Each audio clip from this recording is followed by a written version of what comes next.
Como eu falei no finalzinho da última videoaula, agora nós vamos começar a organizar realmente, né, a estruturar uma empresa de forma vertical e horizontal. Então, agora, essa palavra organização que está aqui, ela não está se referindo aos tipos de organização, que eu falei para vocês que pode ser uma empresa, uma cooperativa, uma associação, uma fundação. Não. Agora ela já está usando organização que vem do verbo organizar, de estruturar, né? De realmente montar uma estrutura que faça sentido, ok?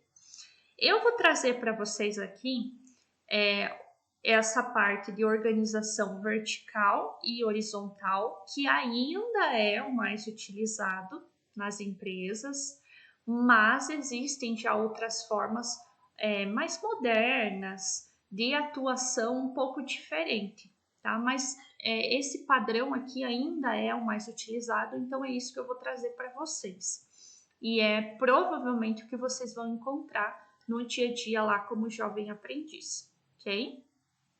Então vejam bem, aqui eu desenhei para vocês um princípio de um organograma. Então, olha, o nome já vai estar atrelado a essa questão de organização. Então, um organograma de uma determinada empresa vai poder nos mostrar como que ela está estruturada verticalmente, né? Ou seja, de cima para baixo, delimitando as hierarquias, e vai poder nos mostrar qual é a organização no sentido horizontal, que é a partir dos departamentos, tá? Então, se vocês depois tiverem a curiosidade, seria muito bacana vocês pesquisarem quais são as formas mais atuais de organização, além da vertical e horizontal. Vocês vão ver que grandes multinacionais, né, vêm mudando esta forma de organização que eu vou mostrar, tá? Mas, como eu falei, de modo geral ainda é o mais utilizado. Então aqui, ó, eu trouxe uma figura a mais, tá? Olha, vamos voltar no slide anterior. Então aqui nós tínhamos, por exemplo, vamos pensar que aqui a gente tinha o proprietário da empresa, né? E que aqui a gente teria o financeiro, vendas e a logística, tá? Aqui apareceu uma figura no meio do caminho, né? Então, uma figura que está entre aqui os departamentos, né? E logo abaixo aqui do órgão mais importante, provavelmente o presidente, o proprietário dessa empresa. Então, quando nós vemos isso, nós dizemos que aqui nós temos um staff, uma área de apoio, tá? Então, por exemplo, aqui poderia estar uma área jurídica, tá? Uma área jurídica que fosse prestar todo o apoio e suporte ao dono aqui desse nosso determinado estabelecimento. Então, vamos começar falando sobre a organização vertical. Vamos voltar aqui, que ó, é de cima para baixo, que a gente viu que acaba, né, definindo a hierarquia da nossa empresa. Então, a organização vertical ela está relacionada à hierarquização da organização. É responsável por regulamentar os seus níveis de autoridade e de responsabilidade. Em outras palavras, a hierarquia estabelece as relações de poder dentro das organizações, definindo as responsabilidades de cada função ou cargo, ok? Então, o que acontece? Quando eu faço esse desenho aqui, tá? Vamos pegar esse primeiro aqui. Quando eu faço esse desenho, se a minha empresa tivesse só isso daqui, fosse só esse organograma, eu entenderia o seguinte, que todos esses departamentos aqui respondem diretamente ao dono da empresa, tá? Então, todos eles estão aqui, ó, atrelados ao proprietário, ao presidente da empresa. Então, essa hierarquia, ela vai ser né, determinada na medida que eu vou constituindo o meu organograma. E aí eu vou criando os cargos de chefia. Então, quem vai ser o coordenador, quem vai ser supervisor, quem vai ser gerente, diretor, presidente, né? Então, eu vou determinando quem é responsável por que setor, por quais pessoas, tá? Aqui que eu queria até comentar com vocês que essas novas formas de organização muitas vezes vêm para tirar um pouquinho dessa questão de hierarquia, para tentar trabalhar de uma forma que todas as pessoas se envolvam, né? Que exista mais um trabalho em equipe, para que cuide um pouco, para que não exista muito essa questão de chefia, de pessoas só passando orientação, pressão, né? Então, por isso que vem ao longo do tempo sendo criadas outras formas aí de organização. Mas essa hierarquia, gente, ela é muito importante numa empresa. Porque se as pessoas não sabem, né, quem é o seu, vamos usar a palavra chefe, né, mas quem é a pessoa para quem ela responde, né, quem é a pessoa que vai passar as metas, objetivos, que vai sentar com a equipe, que vai, né, ajudar, vai desenvolver a forma de trabalho, muitas vezes isso vai ficar uma bagunça, né, porque a pessoa vai fazer uma coisa que ela acha importante e na verdade tem que estar fazendo outra, as informações não correm, né, de uma forma organizada. Então, por isso que é importante a hierarquia, né? Porque aí vamos pensar lá em cima, o presidente estabeleceu uma meta, essa meta vem caindo, né? Descendo hierarquia, e todo mundo recebe aquela informação, aquela comunicação. Então, essa hierarquia, ela se divide em nível estratégico, nível tático e nível operacional. Vejam que a maior parte aqui, né, da nossa empresa, ela é operacional, tá? Ela fica nessa base da pirâmide para mostrar que a maior parte é operacional. Aí eu tenho um pouco de estratégico e menos, um pouco de tático e menos ainda de estratégico, né? Em todas as empresas são assim. Por quê? Porque no nível estratégico vai estar lá o presidente, o dono da empresa, os sócios, os investidores, e eles vão tomar decisões e criar metas que são para a empresa como um todo, tá? E focando muito no longo prazo. Então, metas para daqui 5, 10 anos. O que o nível tático vai fazer? Olha só, ele está no meio do caminho, porque ele precisa pegar essas informações do estratégico, ele precisa trabalhar nisso para que venha para o operacional de uma forma que possa ser executado. Então, o nível tático vai estar ali diretores, gerentes, coordenadores, vai depender muito do tamanho da empresa e da nomenclatura que ela usa. Mas vão estar aqueles cargos que são de chefia, que são de liderança, que vão pegar então uma meta que o estratégico deu aqui. Vamos pensar uma meta de faturamento para a empresa daqui 5 anos. Eles vão pegar e vão dividir essa meta em metas menores, vão quebrar essa meta em metas menores e vão trazer aqui para o operacional executar no dia a dia, para que lá no final de 5 anos, né, a empresa tenha atingido o que o estratégico criou. Então, o operacional são aquelas pessoas que vão executar as tarefas do dia a dia, né? Então, são aquelas que vão produzir, que vão dar vida aos produtos, aos serviços e, por consequência, trabalhar em prol, né, de cumprir a meta que o tático passou, que porventura o tático vai estar cumprindo a meta do estratégico. Então, o estratégico, como eu falei, é a alta administração, é pensar na organização como um todo e é um planejamento de longo prazo. Então, o estratégico não vai ficar pensando, o que o financeiro vai fazer? O que o RH vai fazer? Não vai pensar por departamentos, não, ele vai pensar de modo geral, tá? É o tático que vai fazer isso, quebrar uma meta para as áreas específicas. Então, o tático é a gerência, é responsável pelas unidades ou áreas funcionais da organização e já é um planejamento de médio prazo. Então, ele pega aquele longo prazo, quebra em metas menores, transformando de médio prazo.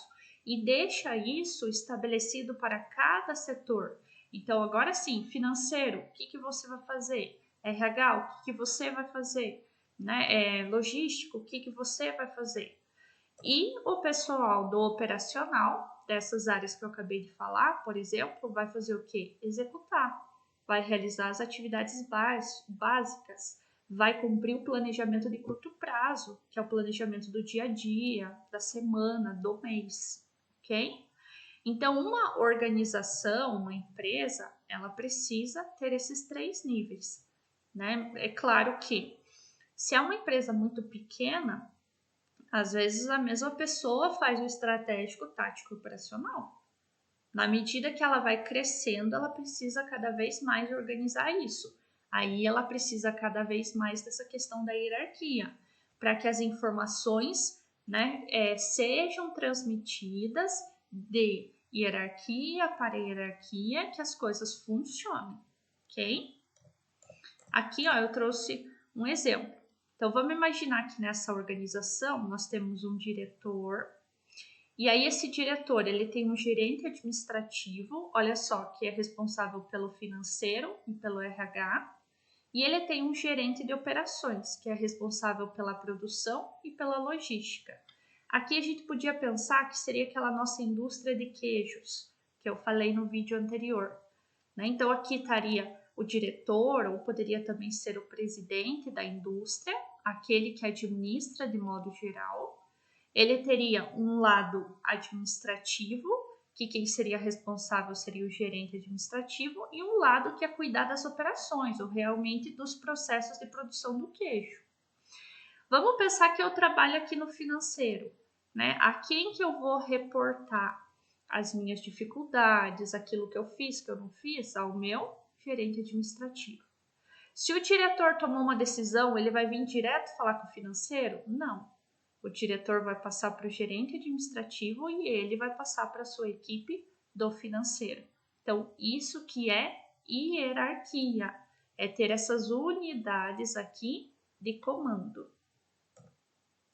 Eu trouxe alguns exemplos, acho que eu trouxe 2 exemplos aqui para vocês poderem tentar entender assim melhor, para ficar mais claro, mais prático, essa questão do o que seria uma meta de longo prazo, como que o gerente administrativo faria com essa meta e como, por exemplo, que o financeiro faria, né? Então, pensando aqui que, olha, o diretor é o nível estratégico, o gerente administrativo é o nosso nível tático e o financeiro o nosso operacional.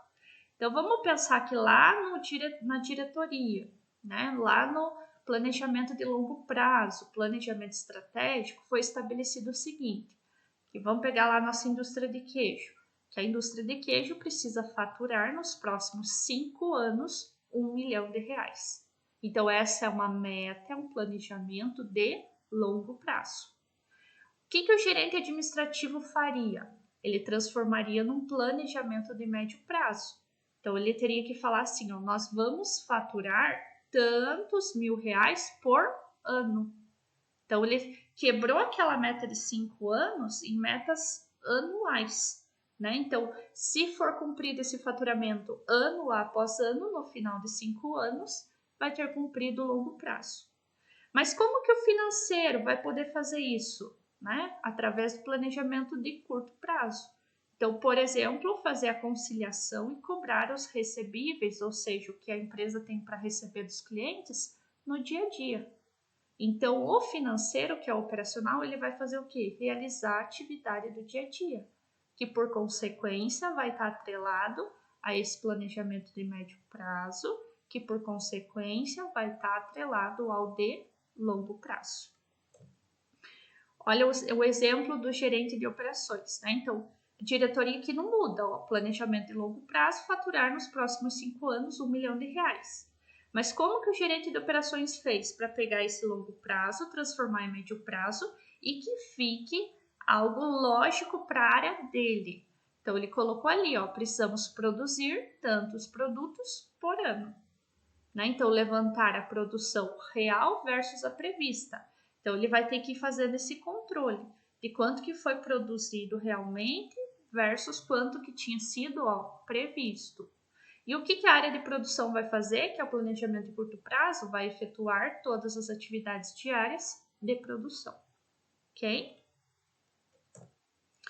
Então, vejam só, quando eu vou criando o meu organograma, nessa questão vertical, de cima para baixo, né? Quanto mais caixinhas eu vou tendo, aqui ó, nós temos 3 unidades de comando, tá?